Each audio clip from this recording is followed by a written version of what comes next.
সব কিছু চলে আসছে। আর আমরা এই দিক দিয়ে বসে আছি মন্দিরের ভেতরে, আর ওই দিকটা দিয়ে ফইতে হচ্ছে। দাঁড়াও তোমাদেরকে দেখো, এই দিকটা দিয়ে ফইতে হচ্ছে দেখছো এখানটায়।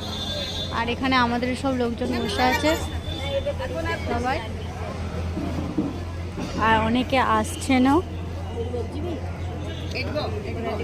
আর ওইখানে বাবান সোনার মায়ের দেখো, ওই যে দূরে মন্দিরে গণপতি বাবাকে নন করছে। আমরা চুপ করে বসে আছি, আর আমার সাথে একটু কথা বলছে না। কথা বলো, কিছু বলার নাই বলছে। তাহলে বলো, শুধুই রাগ হচ্ছে, শুধুই ঝগড়া হচ্ছে।